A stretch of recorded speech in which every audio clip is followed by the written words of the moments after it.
해수부 이전에 관계된 얘기 하시는 거예요? 예.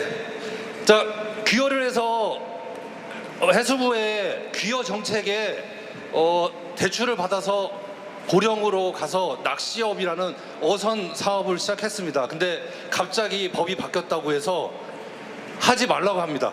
그래서 지금 저희들이 대책위원회 남으신 분이 20명인데 그런 어선이 180척입니다. 근데 그분들을 저희들이 외면하고 저희들끼리만 뭉쳤습니다. 마지막 남은 20명인데 기본 3억씩 빚을 지고 있는데 대책 없이 장사를 못하게 정책이 바뀌었다고 합니다. 제가 저 뱃놈입니다.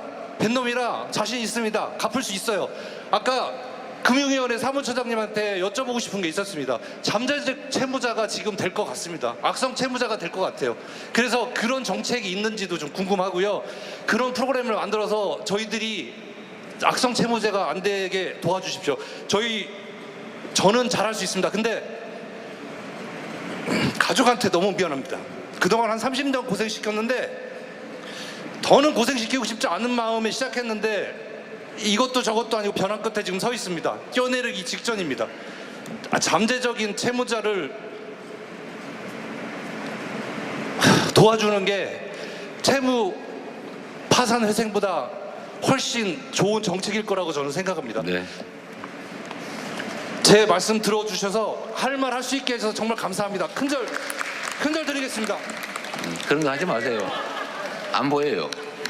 정말 고맙습니다. 네, 그런 거 하지 마세요. 네, 알겠습니다. 해수부의 정책 변경 때문에 엄청나게 빚을 지게 되겠다. 그 말씀이신 것 같네요. 아니 죄송하지만 자, 이제 마이크를 거기까지만 그렇게 서로 뺏으시면 안 되고요. 네, 이제 그만 마이크는 협조해 주시면 그만. 감사드리겠습니다. 진행 요원에게 마이크 전달해 주시면 감사하겠습니다. 네. 어쨌든 제가 드리던 말씀을 마저 드리고 이제 마쳐야 될 것 같아요. 시간이 너무 많이 지났고 그래서 여러분들 다 듣는데 저한테 직접 말씀하시고 싶겠지만 뭐 그런 밤새도 제 임기 내내 들어도 다 못할 거예요. 네? 밤새고 싶다고요? 저는 못해요. 바빠서. 어쨌든 드리던 말씀 마저 드리면 어쨌든 국가기관 이전 문제는 이 해수부 이전 문제는 좀 이해를 부탁드립니다. 그건 부산으로서 4월이 걸린 생존의 문제이니까 좀 이해를 해주시고요. 저는 자원 배분이라고 하는 것도 예를 들면 여러분 개인은 예를 들면 여러분의 자녀들에게 자원을 배분할 때도 내가 이거 시간 100원밖에 없는데 이거를 첫째한테 피아노를 가르칠까? 둘째한테 태권도를 가르칠까? 이런 거 선택해야 되잖아요.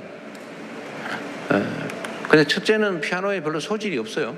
학원은 싶어하는데 아무리 해도 도저히 소질이 없어요. 근데 둘째는 태권도에 엄청난 소질이 있어요. 근데 별로 안 좋아해요. 그럼 어디다가 해야 돼요? 둘째한테 해야지. 또 부모가 해야 될 역할이죠. 근데 예를 들어 국가기관 이전 문제도 뭐 가능한 한 곳에 모여 있는 게 효율적이긴 한데 또 여기 선택을 했으니까 이렇게 하는 게 맞는데 북구 항로 개척 문제라든지 또는 항만도시, 항만업 육성이라든지 또 부산이라고 하는 지역이 가지는 특수한 정말로 어려운 특수한 상황. 그런데 이게 해수부 이전이 가지는 상징적 의미나 효율성이나 이런 걸 따져보면 대전, 세종 여기 있는 것보다는 거기 있는 게 국가적 입장에서는 훨씬 효율이 크단 말이에요. 그러면 좀 이해를 구하고 좀 비판받더라도 그렇게 해야 되는 게 저는 제 역할이라고 생각합니다. 그렇다고 뭐 대전, 세종, 충청에 뭐 엄청 손해보게 하지는 않을 테니까 또 필요한 정책들은 또 할 테니까 걱정하지 마시라는 말씀드립니다. 아쉬움이 빨리 네 최대한 노력하도록 하겠습니다. 네. 자 아쉬운 대로 이게 이제 우리가 제가 일부러 이런 이유는 여러 가지 목표가 있어요. 이제 대전, 세종, 충청의 주요 현안들도 한번 챙겨보고 또 이런 기회에 제가 국민 여러분께 드리고 싶은 말씀들이 있어요. 좀 그냥 뜬금없이 기자회견 해가지고 뭐 마이크 들고 할 수도 있지만 그 별로 설득력이 없잖아요. 또 이렇게 여러분들하고 직접 소통하면서 우리가 하고 싶은 이야기 이런 걸 하는 측면이 하나 있고, 또 한 가지는 우리가 민주주의, 명색이 민주주의 국가인데 토론을 안 해요. 논쟁을 해야 됩니다. 주제를 놓고 토론하고 양보하고 타협하고 이런 걸 연습을 좀 해야 되는데, 원래는 뭐 학교 다닐 때 하는 게 제일 좋죠. 근데 잘 안 되다 보니까 정치라고 하는 것도 토론이 기본인데 맨날 멱살 잡고 싸우기부터 먼저 하니까 국민들이 정치도 아주 혐오하고, 정치가 얼마나 중요합니까? 직장 생활보다 더 중요할 수도 있어요. 이 나라 운명을 정하지 않습니까? 우리 경험했잖아요. 근데 그 중요한 정치를 우리 국민들이 외면해요.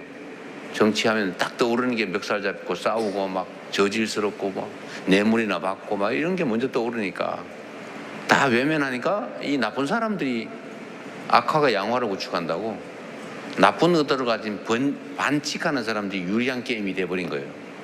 그러다 보니까 국민들의 뜻을 외면하는 사람들이, 악의적인 사람들이 또 우세를 점하는 이 비정상적인 정치가 됐단 말이에요. 이걸 근본적으로 바꿔야 되는데, 그 근본적으로 바꾸는 첫 번째 방법이 저는 국민들이 공통의 의제를 놓고 토론하는 거라고 생각해요. 멱살 잡고 싸울 게 아니고 토론해서 합리적 결론에 동의하고 또 양보하고, 이걸 일상적으로 좀 우리가 해놔야 중요한 국가적 의제에 대해서도 합리적으로 의사결정이 가능하다. 정치도 그렇게 갈 수 있지 않느냐 싶어서, 보기에 따라서 뭐 아마 누가 그럴 겁니다. 대통령이 저 뭐 할 일이 없어가지고 저기 저 멀리 가가지고 저 많은 사람 모아놓고 저 아까운 시간 쓰면서 저 그냥 뭐 민원 서류로 받으면 될 일을 저렇게 시끄럽게 하고 있나, 이런 분도 계실 거예요. 그러나 저는 이것조차도 의미 있다고 생각합니다.